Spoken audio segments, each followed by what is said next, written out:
All right. Welcome back to Pinpoint Nation. For all of our Outer Banks viewers out there that are in love with John B., this is Safe Haven's Nick D. Nick, talk to us a little bit about what life was like before onboarding here with Safe Haven. Before I started here at Safe Haven, I was actually in college. I dropped out of college after about a semester. I went to the University of Missouri, Mizzou, to be a journalist. And about halfway through the first semester, one of my journalism professors talked about how much the average journalist in America made. And I realized that I was paying more in student loan debt than I would make in years being a journalist, and was not what I wanted to do anymore. So I ended up dropping out of college. I came back home to Springfield, worked in a Chinese restaurant for a while. I was a waiter at a Chinese restaurant. Ended up getting fired from that Chinese restaurant. After that, I literally got on ZipRecruiter and applied to every single job that I could. And the amazing recruiters here at Safe Haven got back to me within like 3 minutes of applying on ZipRecruiter. I was just looking to take whatever I could to get some quick money rolling in. I saw the training pay that Safe Haven offered, and I was intentionally just going to get the job to get the training pay and leave. Through that training, learned how to do the sales process, sold at a pretty high level early on. Realized that in my first week at Safe Haven, I had made more in that week than I did in the past 2 months at the Chinese restaurant, and I was hooked at that point. Absolutely. And how long ago was it when you started here with Safe Haven? Last month was 3 years. So coming into this environment, I thought, oh, it's just a sales job. I don't want to be here. I don't want to knock on doors. But now being with Safe Haven, this job is much more than just knocking on doors. This is a job where, yes, we are selling a product. Yes, we are knocking on doors. But it feels good to actually help people. That's one of the big things that I was looking for in a long-term career, was being able to help people. So that part's been super nice. As far as like life progression goes, I've never even imagined my life being where it is now at 22 years old.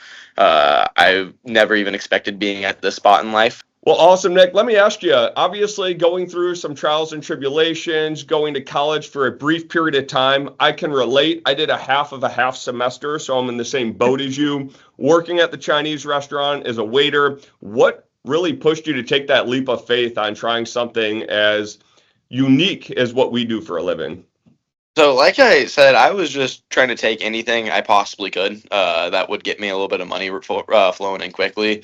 Once I saw the quick successes of it, and how much money there actually is to be made here at Safe Haven, like I said, I was instantly hooked. The real drawing point for me was after I came home Saturday, week one. I can't remember exactly how many deals I wrote on my first week, but it was something 5 or 6 deals. Right.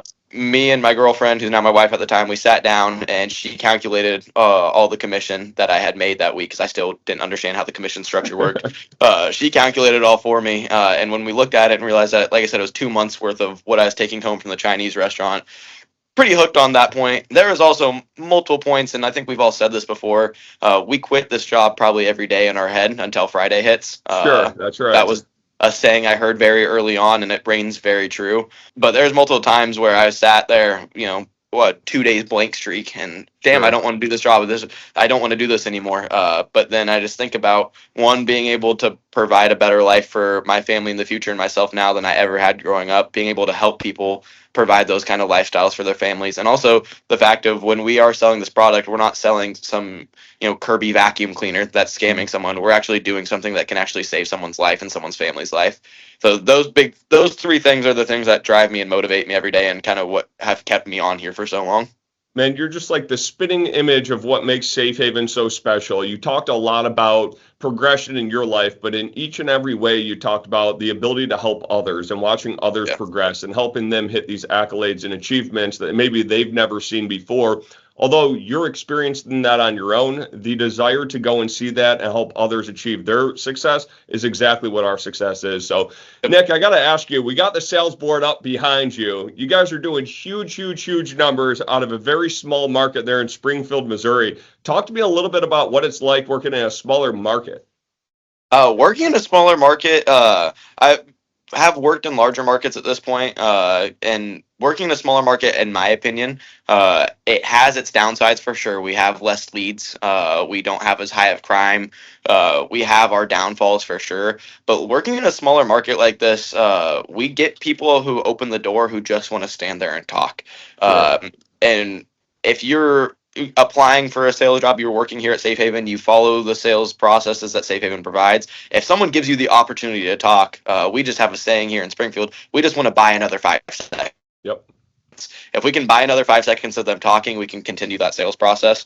People here in smaller markets are just a lot nicer, than, quite frankly, than some of the larger markets. Sure. Which helps out quite a bit. Now, the lead count, working in a smaller market with less leads, that does have its challenges. Going into the winter right now, we're having less leads. We're having to focus more on clover leafing and making sure that every time that we have an opportunity to talk to someone, we have to capitalize on it. Absolutely. That's probably the biggest thing that I think working in a small market trains people to do, is not waste opportunity. Here in Springfield, myself and all of our guys know that if we get someone to open the door, that could potentially be the only person we talk to all day. So we have to exhaust every option and try everything we can to make sure that we can protect that family. Absolutely. And listen, you guys do a tremendous job of it. You guys are among a very small percentile of the elite tier leveled groups across the nation. So it's always a pleasure visiting you guys in Springfield. And to reiterate what you said, I've been to about 50 or more of our offices across the country in Springfield, Missouri, time and time again. It always goes back to, man, I love the people out there. So, yeah. Nick, before we get wrapped up, I got to ask you, obviously you came on as a sales rep, progressed very quickly into the MAP program, which is a long-term management training program, progressed into management, quickly progressed into regional management, all in the course of a 36-month length of an alarm agreement. Talk to me about what the hopes of the next 36 months look like for you here at Safe Haven. Next 36 months here, I want to continue to keep growing Springfield. Obviously, I'll love to Nate out in Birmingham, the guys down in Jacksonville, and Amber out in Atlanta, but I want Springfield to take that top spot. That's one of the primary goals we have. I want to continue to grow the offices that I have under us as a regional. So that's right now Des Moines, Iowa, Louisville, Kentucky, Fayetteville, Arkansas. Want to continue to grow those into some of the top offices in the country and keep accumulating offices. Kind of the theme of what we talked about earlier on of just wanting to help people grow in their life, help people reach financial freedom. The way I see an avenue to do that is by adding more offices on, hiring more people on, and continuing to help people. So that's really the main goal, is to add more offices on, bring more people on, and take our region's called the Elevate region, take the Elevate region to the next level, eventually become a senior regional, and progress as far in the company as I possibly can within the next 36-month alarm agreement. Absolutely. Well, listen, Elevate's well on their way. I appreciate you taking a little bit of time out today. We look forward to speaking to you here soon, Nick. Yes, sir. Nice to talk to you, Zup.